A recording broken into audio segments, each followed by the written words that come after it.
ವಕ್ಫ್ ಆಸ್ತಿಗಳ portal database audit ಕುರಿತು ನಿಯಮಗಳನ್ನು ಸೂಚಿಸಿದ ಕೇಂದ್ರ ಸರ್ಕಾರವು ಜುಲೈ 3ರಂದು ಏಕೀಕೃತ ವಕ್ಫ್ ನಿರ್ವಹಣೆ, ಸಬಲೀಕರಣ, ದಕ್ಷತೆ ಮತ್ತು ಅಭಿವೃದ್ಧಿ ನಿಯಮಗಳು 2025 ಅಧಿಸೂಚನೆ ಹೊರಡಿಸಿತು. ಇದು ವಕ್ಫ್ ಆಸ್ತಿಗಳ ಪೋರ್ಟಲ್ ಮತ್ತು ಡೇಟಾಬೇಸ್, ಅವುಗಳ ನೋಂದಣಿ ವಿಧಾನ, ಲೆಕ್ಕ ಪರಿಶೋಧನೆ ನಡೆಸುವುದು ಮತ್ತು ಲೆಕ್ಕಪತ್ರಗಳ ನಿರ್ವಹಣೆ ಇತ್ಯಾದಿಗಳನ್ನು ನಿರ್ವಹಿಸುತ್ತದೆ. ಏಪ್ರಿಲ್ 8, 2025ರಿಂದ ಜಾರಿಗೆ ಬಂದ ವಕ್ಫ್ ತಿದ್ದುಪಡಿ ಕಾಯ್ದೆ 2025 ಪ್ರಕಾರ ಸೇರಿಸಲಾದ 1995 ಕಾಯ್ದೆಯ ಸೆಕ್ಷನ್ 108B ಅಡಿಯಲ್ಲಿ ಅಧಿಕಾರಗಳನ್ನು ಚಲಾಯಿಸುವ ಮೂಲಕ ನಿಯಮಗಳನ್ನು ರೂಪಿಸಲಾಗಿದೆ.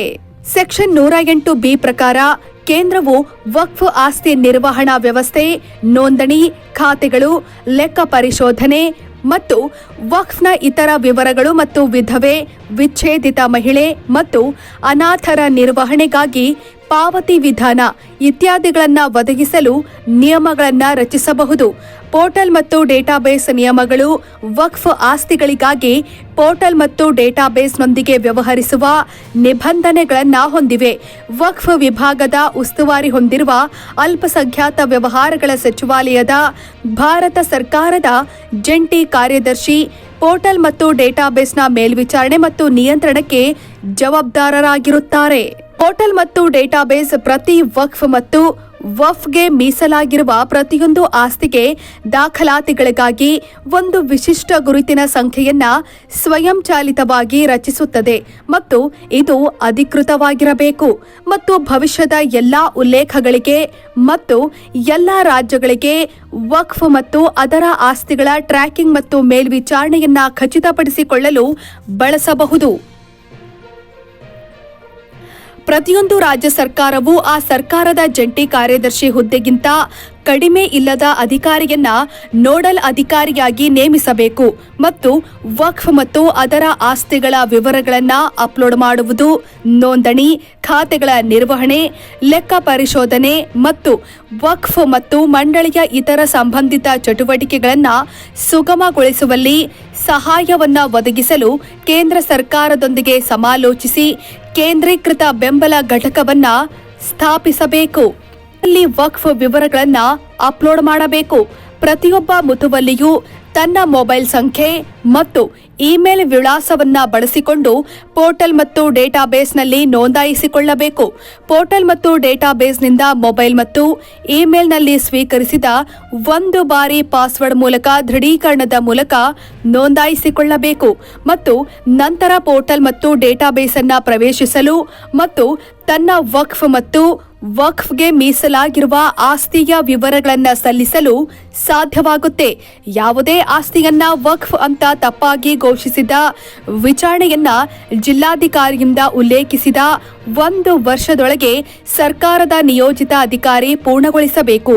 ಸಮೀಕ್ಷೆ ಪೂರ್ಣಗೊಂಡ ನಂತರ ರಾಜ್ಯ ಸರ್ಕಾರವು ವಕ್ಫ್ಗಳ ಪಟ್ಟಿಯನ್ನ ಪ್ರಕಟಿಸಬೇಕು. ಅದು ಎ. ವಕ್ಫ್ ಆಸ್ತಿಗಳ ಗುರುತಿಸುವಿಕೆ ಗಡಿಗಳು, ಬಿ. ಅವುಗಳ ಬಳಕೆ ಮತ್ತು ಉದ್ಯೋಗದಾತ, ಸಿ. ಸೃಷ್ಟಿಕರ್ತನ ವಿವರಗಳು, ಅಂತಹ ಸೃಷ್ಟಿಯ ವಿಧಾನ ಮತ್ತು ದಿನಾಂಕ, ಡಿ. ವಕ್ಫ್ನ ಉದ್ದೇಶ, ಇ. ಅವುಗಳ ಪ್ರಸ್ತುತ ಮುತುವಲ್ಲಿ ಮತ್ತು ನಿರ್ವಹಣೆ. ರಾಜ್ಯ ಸರ್ಕಾರವು ಅಧಿಕೃತ ಗೆಜೆಟ್ನಲ್ಲಿ ಪಟ್ಟಿಯನ್ನು ಪ್ರಕಟಿಸಿದ ದಿನಾಂಕದಿಂದ ಅಧಿಕೃತ ಅಧಿಕಾರಿಯಿಂದ ಅಧಿಸೂಚಿತ ಪಟ್ಟಿ ಮತ್ತು ಪ್ರತಿ ವಕ್ಫ್ನ ವಿವರಗಳನ್ನು ಪೋರ್ಟಲ್ ಮತ್ತು ಡೇಟಾಬೇಸ್ನಲ್ಲಿ ಅಪ್ಲೋಡ್ ಮಾಡಬೇಕು. ವಕ್ಫ್ ತಿದ್ದುಪಡಿ ಕಾಯ್ದೆ 2025 ಪ್ರಾರಂಭವಾದ ನಂತರ ರಚಿಸಲಾದ ವಕ್ಫ್ ಅದನ್ನು ರಚಿಸಿದ 3 ತಿಂಗಳ ಒಳಗೆ ಕಾಯ್ದೆಯ ಸೆಕ್ಷನ್ 36 ಅಡಿಯಲ್ಲಿ ಅದರ ನೋಂದಣಿಗಾಗಿ ಮಂಡಳಿಗೆ ಅರ್ಜಿ ಸಲ್ಲಿಸಬೇಕು. ವಿಧವೆಯರು, ವಿಚ್ಛೇದಿತ ಮಹಿಳೆಯರು ಅಥವಾ ಅನಾಥರಿಗೆ ಜೀವನಾಂಶ ಒದಗಿಸುವ ವಿಧಾನವನ್ನು ಸಹ ನಿಯಮಗಳು ಒದಗಿಸುತ್ತವೆ. ಇದಲ್ಲದೆ ಲೆಕ್ಕಪತ್ರ ನಿರ್ವಹಣೆ, ಲೆಕ್ಕ ಪರಿಶೋಧನೆ, ನೋಂದಣಿ ದಾಖಲೆಗಳ ನಿರ್ವಹಣೆ ಇತ್ಯಾದಿಗಳನ್ನು ನಿರ್ವಹಿಸುವ ನಿಬಂಧನೆಗಳನ್ನು ಮಾಡಲಾಗಿದೆ.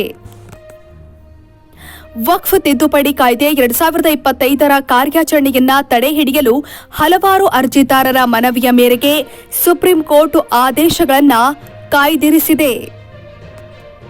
ಸದ್ಯ ವಕ್ಫ್ ತಿದ್ದುಪಡಿ ಕಾಯ್ದೆ ಅನುಷ್ಠಾನ ಪೂರ್ಣಗೊಂಡಿದ್ದು ಮುಂದಿನ ಹಾದಿ ಒಂದು ದೇಶ ಒಂದು ಕಾನೂನು.